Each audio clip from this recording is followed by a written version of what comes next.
जिला के प्रभारी नितिन बिहारी जी, जोरदार अभिनंदन नितिन बिहारी जी का भी। अमित शाह जी, ओम जी, नाम तो बहुत सारे, पूरे मंच को प्रणाम कर लेता हूँ और आपको दोनों हाथ जोड़ के प्रणाम करता हूँ। अपने बीच 2-3 बातें रखूंगा क्योंकि 5 बजे तक हमें 3 सभा में जाना और 5 बजे के पहले अपने इस चुनाव के इस तरह वाले हिस्से का चुनाव आयोग के हिसाब से समय समाप्त होगा।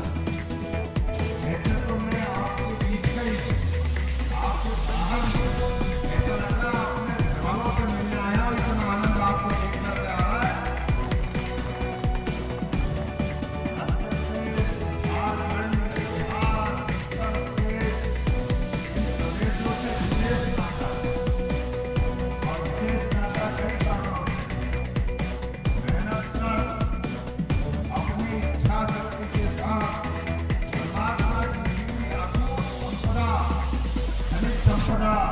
अभी हमारे भाई सत्येंद्र जी बता रहे थे, इस चुनाव में जब बात कर रहे हैं तो स्वर्गीय भारत रत्न अटल बिहारी वाजपेयी जी के लिए जोरदार ताली बजाओ, जिनके कारण से ये राज्य बना है। ये राज्य तो कभी भी बन सकता था पहले, लेकिन इस राज्य को बनाने नहीं दिया है।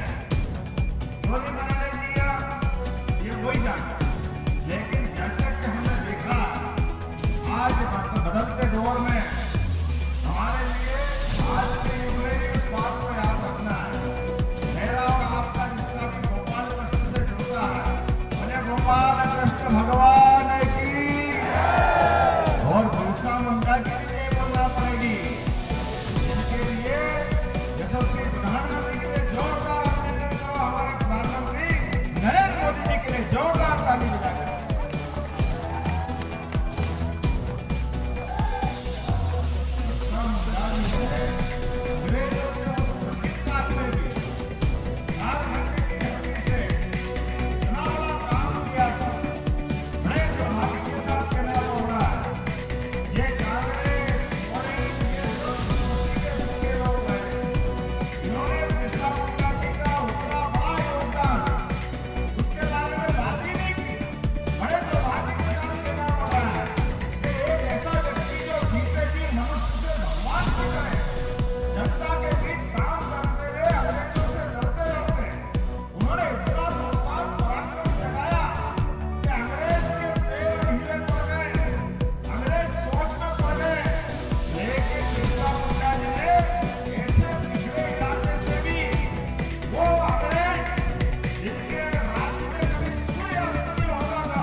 ये हमारे अपने उस पुरुषार्थ पराक्रम का प्रतीक है।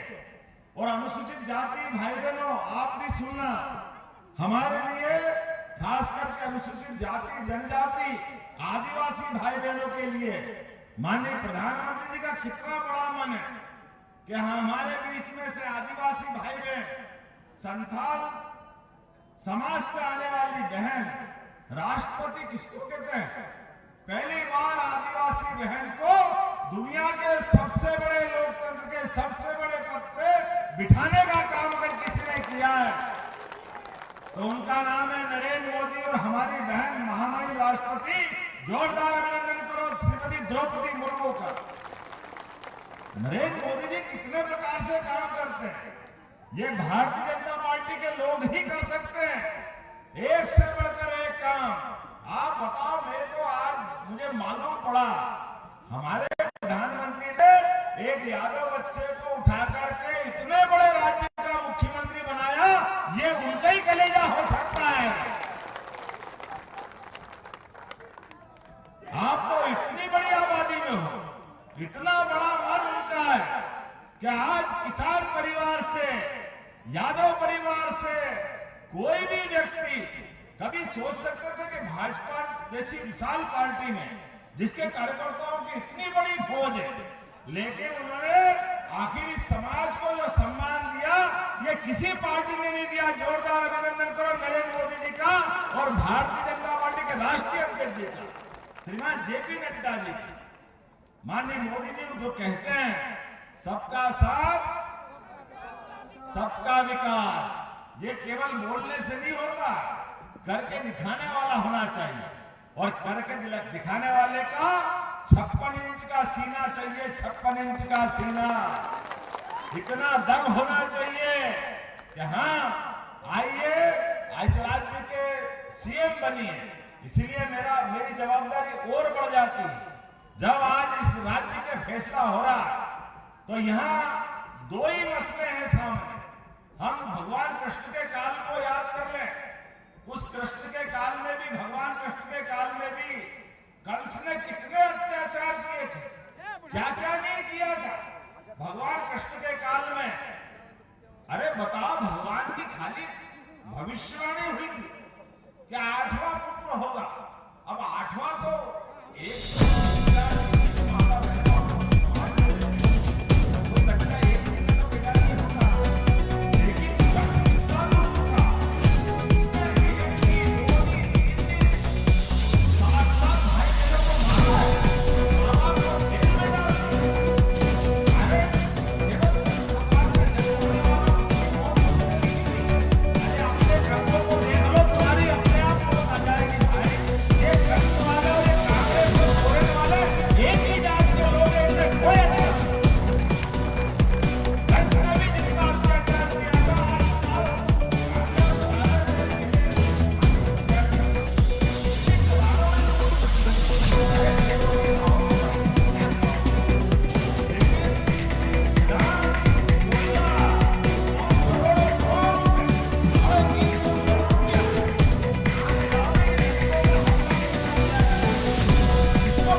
हमारे सभी देवस्थान खतरे में पड़े कि नहीं पड़े? अपने सारे देवस्थानों के ऊपर आक्रमण हुए, हमने किसी पे आक्रमण नहीं किया, लेकिन ये लोग जब भी आबादी बढ़ती है, जब भी कब्जा करने आते हैं, तो ये करते क्या है? ये एक ही काम करेंगे, ये हमारी ज्योति, हमारी बेटी और मंदिर की पूजा इसके विरोधी है, इसके खिलाफ ये चुनाव में हमको लड़ने की जरूरत है। चुनाव सामान्य नहीं, हमारे लिए अपनी सनातन धर्म की संस्कृति को बचाने का चुनाव। इसलिए आज के चुनाव में हम याद रखें, हम गोपाल को मानने वाले हैं, जिसमें कालिया नाग के भी होश ठिकाने लगा दिए। कालिया नाग के बोले गोपाल कृष्ण भगवान की, कालिया नाग के फन पे नाच सके वो है अभिनंदन, उससे बढ़कर कुछ नहीं होता। और अपने स्वाभिमान के लिए, अपने समाज के लिए, प्रकृति और भूमि और भूखंड और गोवर्धन नाथ के लिए, जिसने संघर्ष में इंद्र से भी लड़ेगी, इंद्र की अकड़ छिपाने का काम किसने किया है? तो गोवर्धन पर्वत भारी गोपाल कृष्ण ने ही किया है। हम उस तरफ जोड़ने वाले आदमी, जिसके बलबूते पर, जिनकी इच्छा शक्ति के बलबूते पर, अपनी सच्चाई और अच्छे के लिए, अपनी मन की इच्छा शक्ति के लिए, समूचे समाज के लिए भगवान कृष्ण ने जो मार्ग दिखाया, आज उसी बात की जरूरत है। और जब आज आप जय श्री राम के नारे लगा रहे हो, तो हमारी तो ताकत और बढ़ जाती है, और टिके नहीं पड़ती। जब अयोध्या में सरयू के किनारे भगवान राम मुस्कुरा रहे हैं, तो बोलो जय जय श्री राम। जब जय जय श्री राम बोल के 500 साल के संघर्ष के बाद आज का अंत आ रहा है। ईश्वर की तो देव दिवाली बनी है, और कल देव दिवाली रहेगी, लेकिन इसके बीच में हमारे लिए 13 तारीख के चुनाव को भी याद रखना है। इस बार की दिवाली बनेगी अहंकार की सरकार में मुखिया की, हमारे सबके माध्यम से ये राम राज्य की स्थापना का पहला काम रहेगा। इसी आधार पर हम सब जाएंगे सोरेन के रूप में। इसकी जो अपनी लंका बनी हुई है, ये लंका का नाश करना है। लेकिन अभी जमुना जी का कृष्ण कन्हैया भी बुला रहा है, बुला रहा के भी बुला रहा है। बोला गोपाल कृष्ण भगवान की। आने वाले समय में अगर भगवान राम मुस्कुरा रहे हैं, तो मथुरा वाले ने क्या बिगाड़ा? उनका आनंद आना चाहिए कि नहीं आना चाहिए? कौन कौन जाएगा मथुरा? हाथ खड़े करके बताओ। हम सब आने वाले समय में, आप बताइए, कांग्रेस या सोरेन के लोगों से बोल के पूछ लो, ये राम मंदिर में भी दर्शन करने नहीं गए, ये मथुरा पे भी बोलने वाले नहीं है, क्योंकि केवल वोट के भूखे लोग हैं, इनको केवल बांग्लादेशी घुसपैठे ही प्यारे हैं। इसलिए इनकी अकड़ ठिकाने लगाने के लिए ये ग्वाल वाल सब सभी अभिनंदन जाएंगे, और हम सब मिल करके इस 13 तारीख के चुनाव में ऐतिहासिक विजय प्राप्त करके यशस्वी प्रधानमंत्री के नेतृत्व में धूमधाम से भाजपा की सरकार बनवाएंगे। बोलो सब तैयार है?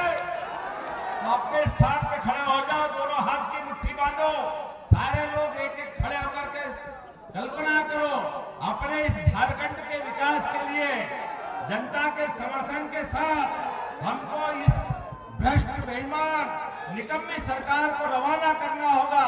तो मेरे साथ मंच वाले भी खड़े हो जाए और अपने हाथ की मुट्ठी बांधे और संकल्प करें, जब तक एक एक वोट भाजपा के पक्ष में नहीं डल जाए। यहाँ हमारे विधायक शपथ के प्रत्याशी हमारे सत्येंद्रनाथ तिवारी को विजयी नहीं बना ले। और वैसे भी ब्राह्मणों से तो हमारी 5 साल पुरानी दोस्ती है, कृष्ण भगवान की दोस्ती सुदामा से है कि नहीं है? तो हम तो इस बात को मान के चलते, हमारी दोस्ती अमर रहने वाली दोस्ती है। इसलिए सनातन संस्कृति की इस वर्तमान के युग में हम और आप मिलकर के 13 तारीख के दिन भारी वोट से विजय मनाएंगे भाजपा को। मेरे साथ बोलो, भारत माता की, भारतीय जनता पार्टी जिंदाबाद, जिंदाबाद जिंदाबाद, भारतीय जनता पार्टी जिंदाबाद, जिंदाबाद जिंदाबाद। बड़ा सैलाब दिख रहा है। आप और हम, आज तो समय की कमी पड़ गई, लेकिन ऐतिहासिक जीत होगी, तब आपके बीच जीत के